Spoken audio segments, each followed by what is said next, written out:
people pass them out on trays at the end of the night with like a sparkler service. So all of the drunk guests are so excited to get this pack that's going to make them feel good. People put them on pillows in the hotel rooms to remind their guests to take it. So there's definitely a bunch of fun ways for Undo the Booze to help everyone. Loverly presents the Wedding Podcast, a show for those on the road to I Do. From relationship advice to wedding planning tips, we break it down. I'm your host, Kelly Khalil, bride-to-be and the founder of Loverly, a DIY wedding planning platform. Over the years, we've helped tens of thousands of couples get down the aisle. And now that it's my turn, I'm not holding back. I'm bringing in my besties, wedding pros, and some brides-to-be you may know to talk through everything from picking the perfect venue to mastering your relationship. It's time to plan smarter so you can focus on the happily ever after. You've got the ring, we've got the rest.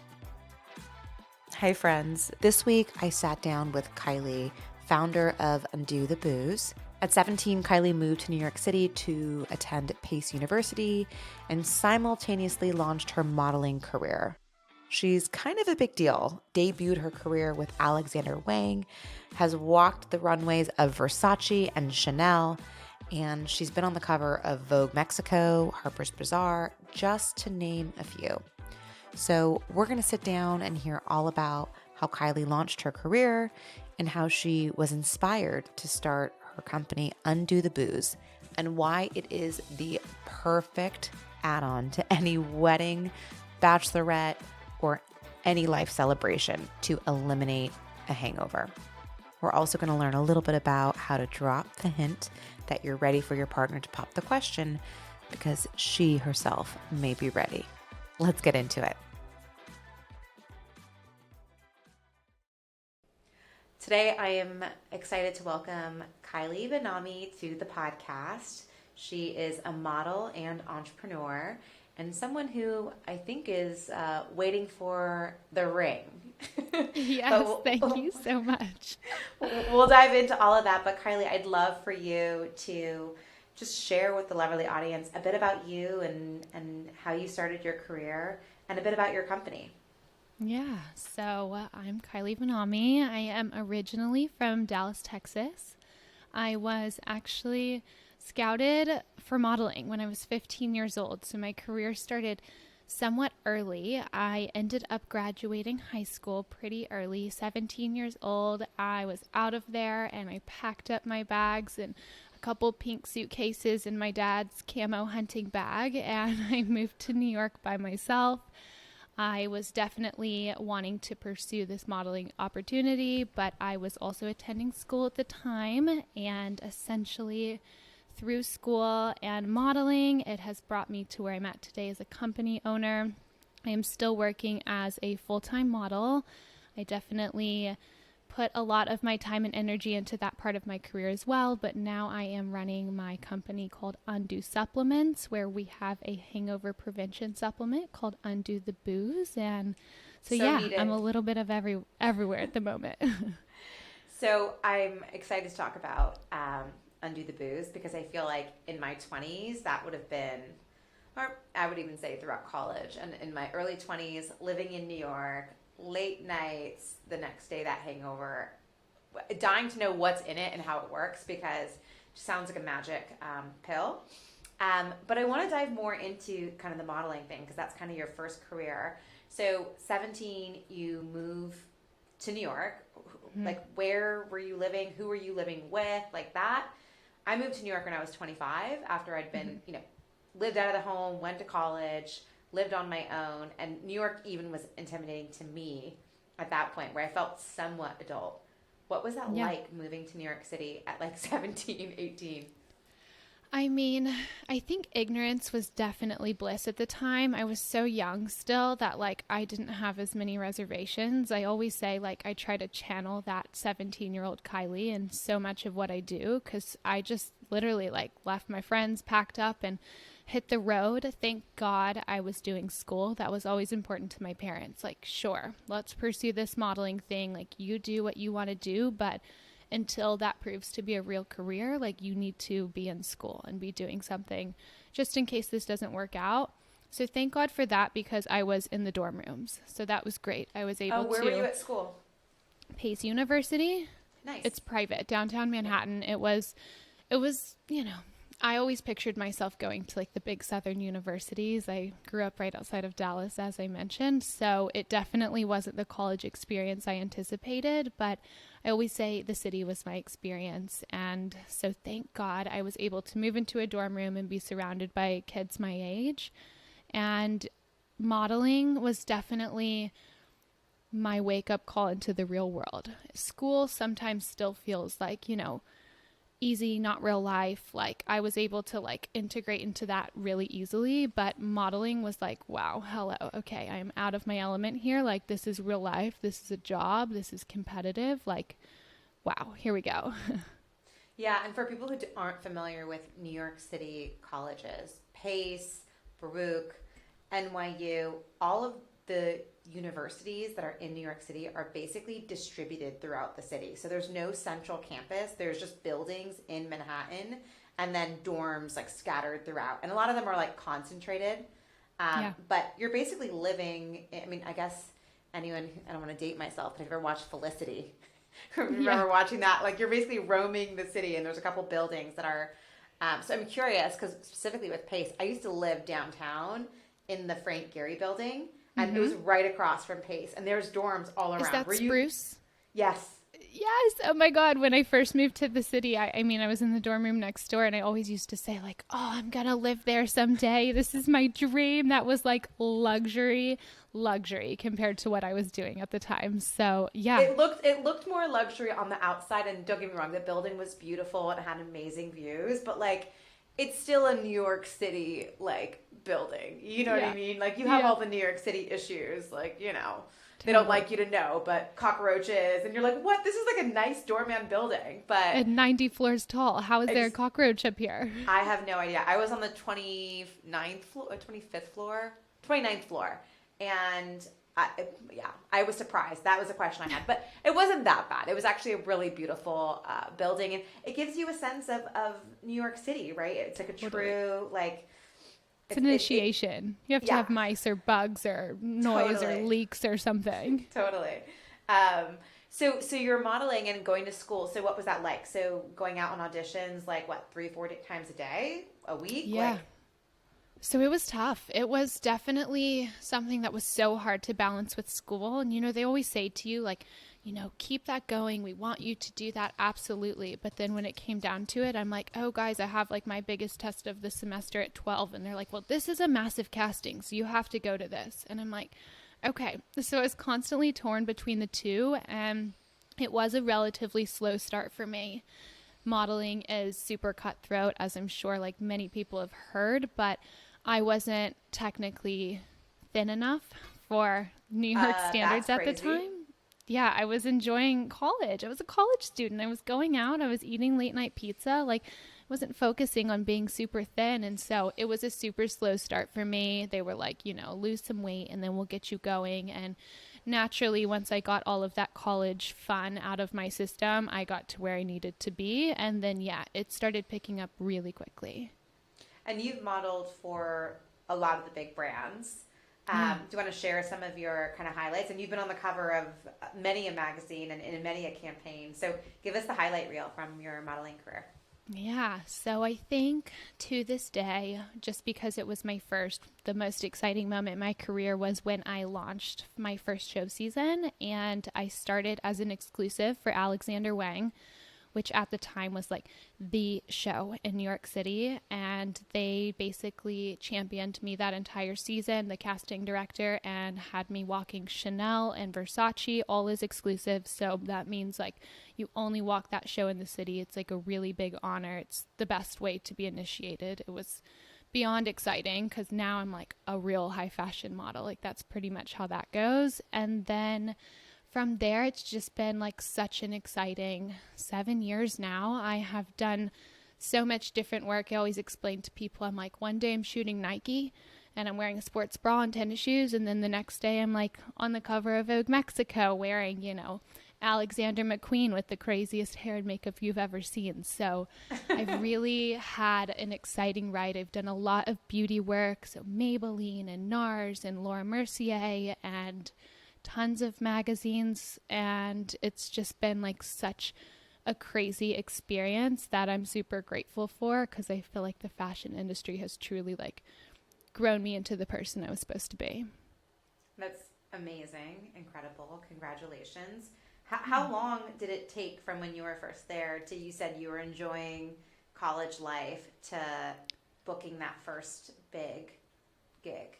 Yeah, so I moved to New York January of 2015, and I walked my first big show. It was fall of 2016, so a year and a half. And they had me working before then, but I was doing like prom dress shoots, and I was doing, e-com when you shop on the websites and you can't see the girl's face. That was me. That was my body. So I was making money, which was great, but nothing exciting started until like a year and a half after. And that's why I'm so grateful I had school, because that's why a lot of models don't last, because a lot of people don't have a year and a half to sit around and wait for something to take off. So thankfully I had the both. And when did you decide that modeling was going to be the number one? Pretty quickly. I always supported myself. Actually, when I moved to New York City, I was working at Aldo, the shoe store. I was working in the Times Square location until like 2 a.m, which is so crazy to me that people buy shoes at that time. But I always worked hard. I saved money in high school, so I supported myself for the most part. But then when I finally was able to live like a normal New Yorker with a normal salary and had enough money to pay for my own apartment and, just support myself fully, that's when I was like, okay, I have a real job now. Like, this is, working. Now I've got to work hard to make it work even better, because this is, what I want to do. So modeling being kind of your first career, now you are an entrepreneur and you launched Undo the Booze. Can you walk us through that? What gave you the idea? And how did you end up taking action, starting the company? Yeah. So the thing with modeling is, for most models, it's not a consistent day job. It's not like you're working every single day. It's not like you're working 8 hours each time you work.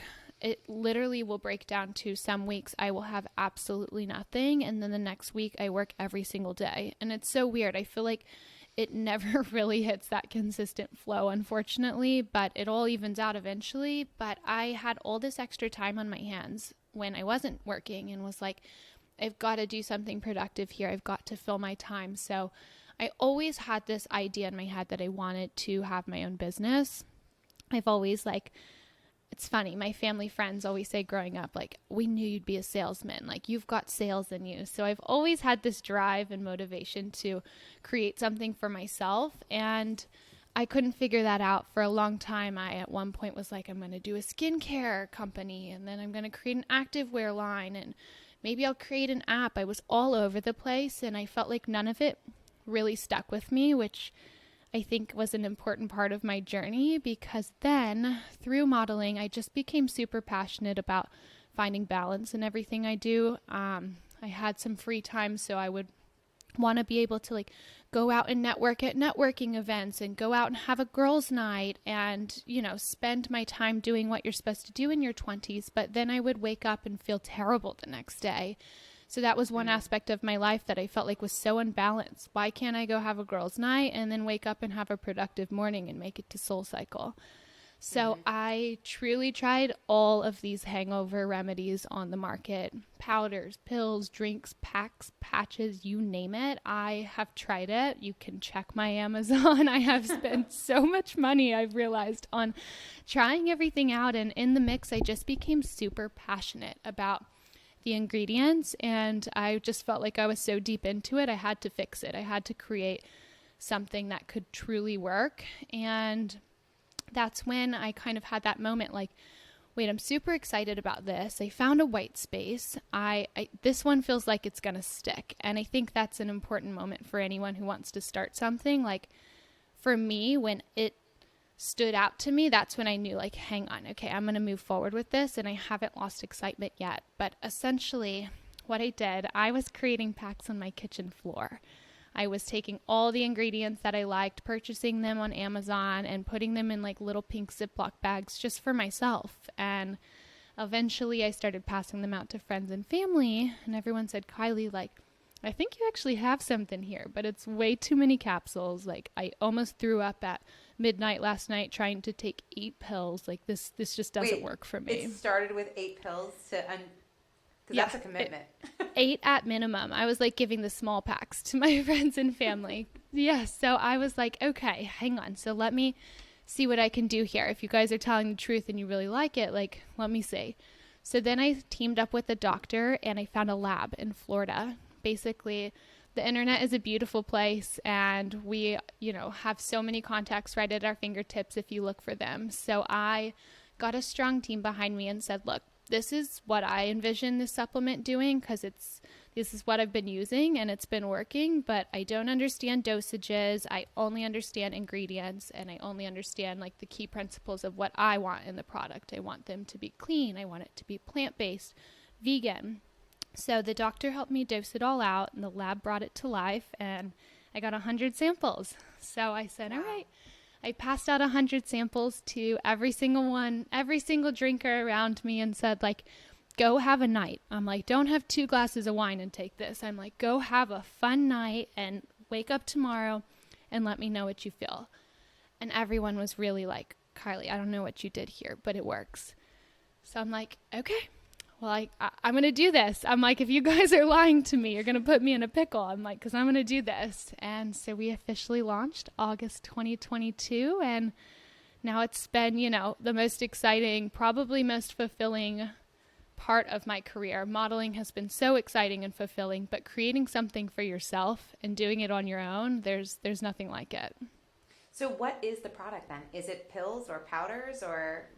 Yep. So form? It's vegan capsules, and it is basically full of vitamins that need to be replenished after you drink. Certain vitamins just go right out the door. We replenish those key vitamins. We support your liver with herbs and minerals, because your liver is obviously what's taking the big beating when you drink. Mm-hmm. And then the favorite part for me, our formula has adaptogens in it, which essentially helps to combat those mental side effects of a hangover. Mm-hmm. So think anxiety, brain fog, fatigue. The adaptogens really work wonders, because I was so tired of waking up and feeling like scatterbrained and foggy and a little anxious. So that was really something different that I felt like not many other people were paying attention to in terms of the formulas out there. So that was a big part of our formula. And so we really tried to hit all of the angles, because when it comes to hangovers, some people get headaches, some people get nauseous, some people get anxious. So we wanted to make it like an all-inclusive, all-encompassing product that could hit every different angle. Wow, that's incredible. And the idea is to take it before you go to bed after a rough night? Yeah, so it's when you're done drinking. So we don't have anything in the formula that will energize you, and nothing that will sedate you in any way. So even if you had like a boozy brunch, you had 4 or 5 mimosas at brunch, we all know that feeling come 3-4 o'clock. It's just like a horrible crash. You need to go to bed. There's no way you're making dinner. So you can take it after that as well. So whenever you're done drinking, when your last drink is finished, that's when you take the formula. And how long does it take to kick in? Yeah, so typically most people will take it going to bed. And that's in the perfect world. To take a nap or to go to sleep with it is amazing, because that's when your body truly can regenerate itself. Typically, I would say after I've taken it during the day, I just don't feel that crash. It's not something that sobers you up. It's not some strong feeling like, oh my God, I feel amazing. It's when you're expecting that feeling of not feeling great, and you're like, wait, I'm actually not that tired. Like I can keep going. I feel okay. Like let's make our dinner plans tonight. So interesting. And where are you selling it? Online, direct to consumer? Direct to consumer on our website right now, and we are working on Amazon at the moment, but definitely wanted to just figure out our niche, figure out where we want it to be, and just control all aspects of the product. And now that we have passed our 6-month mark, we're definitely looking at branching out and finding partners where we just launched an affiliate program. So it's been exciting working with them. But as of now, it's just on our website. Well, I think transitioning into weddings, right, and how we originally connected, which is we're producing kind of like a bachelorette themed event. And not that this is always how bachelorette parties and bachelor parties go, but oftentimes there is booze involved, and they're usually, 2-3 day events, right? So it's like you're doing a weekend with your girls or your friends away, and there's always that one person. And I've been that one person before, right? Because I don't drink that much, where you're with the group, you guys are all going out, and you don't think you drink that much, but then the next day you're just like destroyed, right? Like, so this needs to be in every like bachelor/bachelorette toolkit, right? You're going away with the girls, undo the booze so that you're not useless the following days, and even all the events leading up to the wedding. If you're doing rehearsal dinner, especially you're waking up the next day for your wedding or for somebody's wedding, there's nothing worse than being hungover if it's at a church or in a synagogue. Can you imagine that a worse feeling? The guilt, the anxiety of like, a god or whatever it is, like religious things looking down at you. I mean, the guilt just goes through the roof. 100%. Look, and wedding season is a time to celebrate. And when there's a time to celebrate, booze often follows closely behind. And it is a marathon a lot of the times. I have attended a lot of weddings. I've attended bachelorette trips, and it's a marathon, It's like from weddings alone. I went to a wedding in Budapest last summer, and we had welcome drinks, and then we went out to dinner, and then everyone went to the club. And then we woke up the next day and had a rehearsal dinner that turned into a party. And then you woke up and had the pre-ceremony cocktails. And then you had the reception and the flight home. And it was just like an absolute marathon. And I only had my samples at the time. And it was crazy seeing the difference in how I felt versus those around me. And I was keeping up with everyone else. We were all drinking probably the same amount. So it definitely can help make these celebratory times a lot better. I mean, for sure. I think it goes without saying that. I mean, unless you're having, if you're sober and you don't drink, then obviously, you're not feeling the pain. But even as I've gotten older, like in my 30s, I drink so much less because I just can't afford the anxiety, right? Mm-hmm. That feeling is just not worth it. So I'm definitely going to have to get some supplements here and keep them in my house. So, because that's part of why I basically stopped drinking for the most part. Mm-hmm. And actually, I've told this story on an earlier podcast, but my sister's wedding, after her wedding, I did not drink for like almost a year. Wow. Because what happens at weddings, I was in it. We start at like 9 a.m, a little bit of champagne. You're so excited. First of all, I never will drink champagne ever again. I don't care if it's the most expensive or fancy champagne in the world. I'll never drink it again after this. The worst hangovers come from But yeah, champagne. we had a couple glasses of champagne with the worst. It's the sugar, right? It's got to be. It's the bubbles as well. The way that they make the bubbles. Something about it, like that chemical affects the brain in some way. I don't know the full science, but I do know that it's proven that those are the worst hangovers. It was gnarly. So there was that, and I didn't fully eat a lunch, and then you're in the bridal party during cocktail hour where everyone's getting little nibbles, right? And of course, I had a cocktail, but no snacks. And then by the time the reception had happened and was going on, I was just like, I was having the best time, don't get me wrong. But the next morning, I felt so bad. I think I had a 2-day hangover, and it was because champagne started early, never had a full meal, probably didn't drink much water either. And so that was like my first wedding that I was in, I think. It was my sister's wedding. That was, 13 years ago. Mm-hmm. And, it like traumatized me. I was like, I don't want to, I can't drink. Like this destroyed me. Versus in college, it's different. It's almost like you adapt to being able to drink all the time. So anyways, I think it's a great welcome bag addition drop those in your welcome bags for your guests so they can, leave and not feel crappy after your wedding. That's the absolute last feeling that you want people to have when they're leaving your celebration.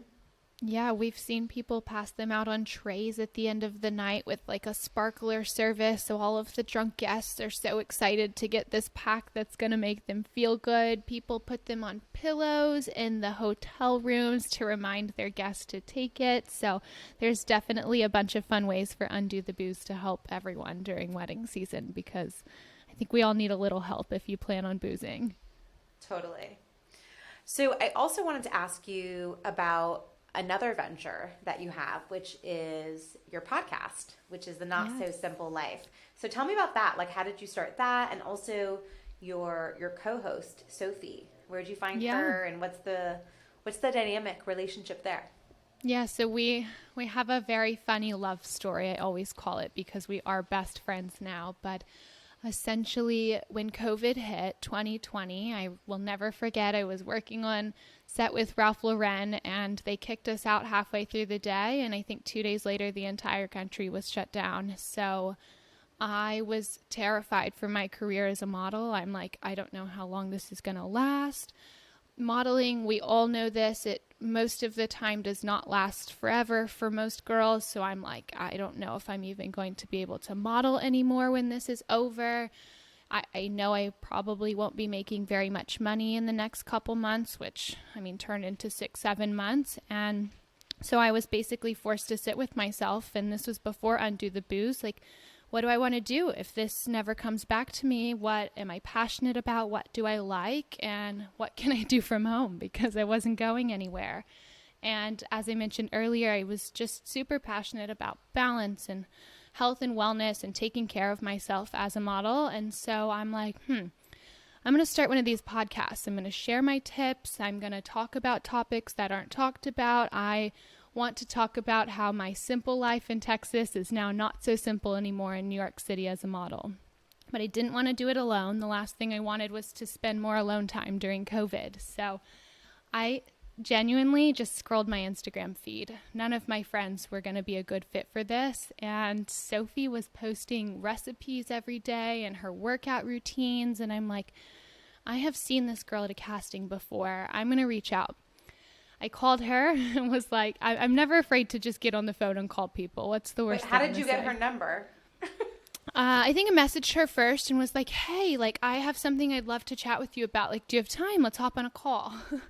She gave me her number and she's like, hello. And I'm like, hi. I'm like, I have this great idea. I think it will be really fun. I love your content. I see you liking my content. Like, do you want to start a podcast with me? And she's like, I have never listened to podcasts before, if I'm being completely transparent. I'm like, okay, I'm going to send you all my favorite podcasts. Take a couple days and call me. If you like them, then like maybe we'll have something here. Called me 2 days later, said, hey, I love it.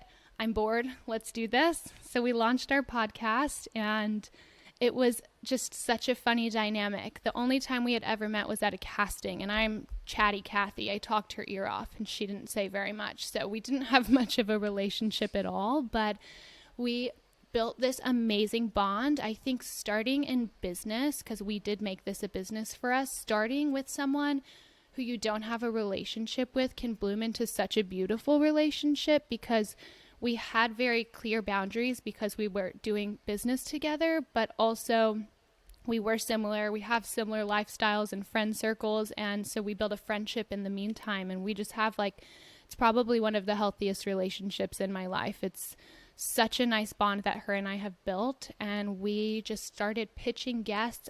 Fake it till you make it. We really just acted like we knew what we were doing here, pitching guests, big guests, like major nutritionists, astrologists, sex therapists, models, makeup artists, estheticians. We were just like, let's shoot for the stars. And thank God for COVID, everyone was sitting around. So we got so many incredible guests to join us, and we just really opened up conversations in the health and wellness space. No topic is taboo. We have, no filters here, and we have been at it for let's see, it's 2023. How crazy is that? So 2.5 years, and we're still going strong. How many episodes have you guys recorded? Our 100th episode is 1 month away. So Sophie also has her own business venture right now. I am really working hard on Undo the Booze, and she started a workout platform called Shaped by Sophie. So we have had to scale back with the podcast to just once a month for at least the next few months. We're just trying to, find the balance there. But so in about a month or two, we will finally hit our 100th episode. That's so incredible. Yeah. And you said that you cover everything from health and wellness, sex therapist. What is one of like the conversations, and you look back of your podcast, that you think was like really special, that you think anyone who hasn't listened to your podcast, this is the episode to listen to?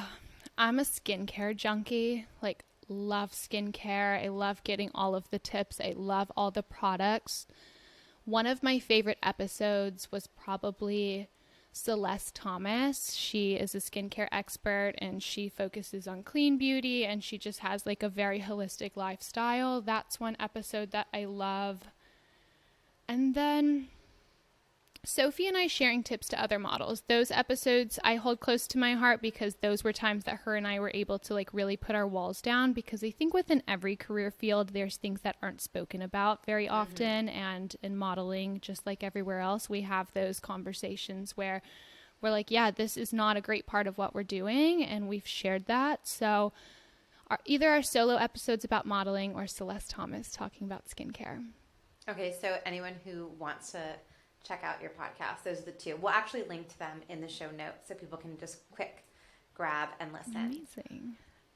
So I want to get a little personal with you now, since this is a podcast about love and weddings. And while you're not engaged, you are in a serious relationship. Do you talk much about your partner and how you met? Yeah. So, Instagram is a part of my career as a model, and it is beneficial for us to share a lot of our life and to show people the behind the scenes of what's going on, the glamorous sides. And now everyone's also showing the not so glamorous sides of their life, which I think is really great. But my relationship is the one thing that my boyfriend and I have decided to keep off social media, which has been so nice. It's like the one thing that I'm able to keep private to myself. But yeah, I mean, I definitely am like happy to talk about it. It's just not something that I show every day on my Instagram. So well, that's why I asked, because I looked at your Instagram and I wasn't actually sure what the relationship status was, because it was really kind of private, which I 1000% respect. And especially when you are someone who's very public, it's like you got to pick and choose when and what you want to share. It's all about setting those boundaries, and that's why I wanted to just kind of check in with you. So share what you can and what you'd like. But you had shared previously before we started that you guys had been together for quite a long time. Would love to hear about how you met and kind of what your thoughts are. Like, are you guys talking about next step? Are you imagining and envisioning your wedding day? Kind of how are you thinking about the next phase? Yeah, so for my New Yorkers on here, you may be able to find a little humor in how we met. I met my boyfriend at Lavo. Lavo is a club. It's a Tao group restaurant, but there's a restaurant upstairs, and we did meet upstairs at the restaurant, waiting for our tables. Just a real New York moment, like a quick hi bye, enough to exchange numbers. I was out with some girlfriends and had already had a few cocktails in me, so I had no issue just handing out my number like that. He definitely was a handsome guy, and honestly, from there, it all happened pretty quickly. We went on our first date a couple days later. He took me for tea at the plaza, which was so cute. He was sober at the time. He is not anymore, but me, I own Undo the Booze. I definitely was having my cocktails while he was enjoying his tea. But so we went to tea at the plaza, and it's just a really healthy relationship. I had dated a male model before this relationship, and that was really hard, dating someone in your same career path, especially a career that can be a little bit vain.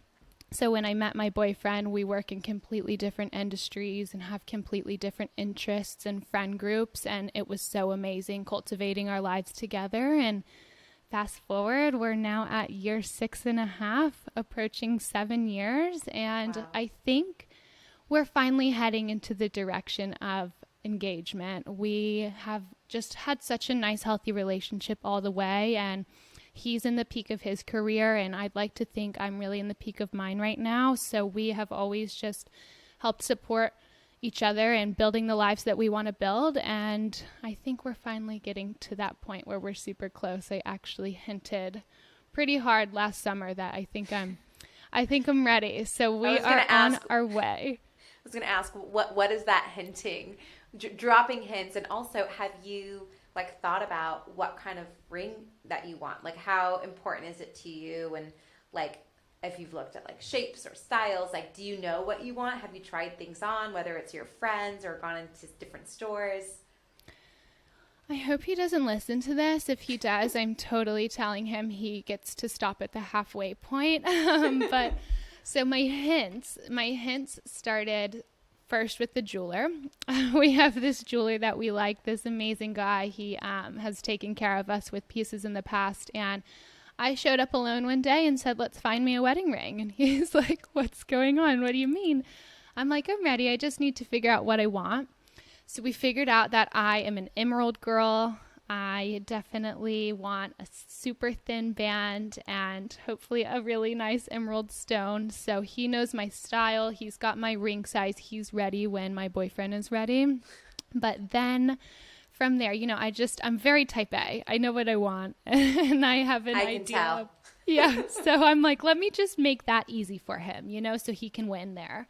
And then I actually was going on a run one day and I came back and he was doing his Peloton and I just pulled his headphones out of his ears and said, so I'm tired of my music. So I listened to a different playlist and it was my wedding playlist. And I think I'm ready for a wedding soon. And he was like, okay, you are? And I was like, yeah, I think so. And he's like, wow, okay, okie dokie. And kind of just tried to get back to his workout. And I put my hand out for a handshake. I said, soon.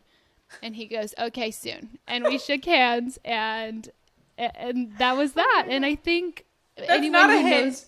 It's not a hint. It's really like, hey, I'm ready. So get yourself to where you need to get. And then, I think I just had to, because it was never like a conversation for us that like felt super important. Like I just needed to put it out there. Like, hey, when you get there, I'm ready. We've done 7 years together almost. Like, what's the rush now? But now he knows that my green flag is up. So, wow, that's impressive. I feel like just being very direct. I mean, it's very you did it in a really creative way, but it was very direct, which I appreciate. I blame it on my runner's high. But do you actually have a wedding playlist?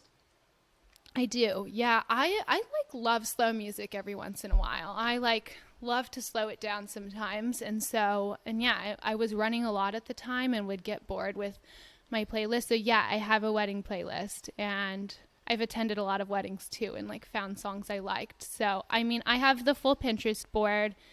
I have my 2 locations picked out, assuming that one of them will work out. One's in the States, one's not. So I'm ready. I'm ready when he's ready.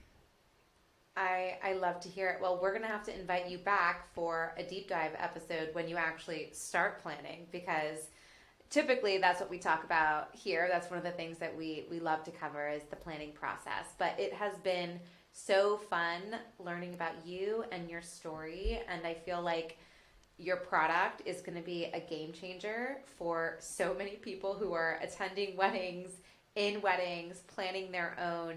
And yeah, excited to kind of follow along on your journey. So thanks for joining us here today, Kylie. Thank you so much for having me. This was so much fun. Thanks for tuning in to this episode. If you've enjoyed this podcast and want more inspiration and guidance, check out our new and improved wedding planning platform at loverly.com, where we offer free wedding planning tools and advice to get you hitched without a hitch. And don't forget to follow us on Instagram and TikTok at Loverly. Happy planning.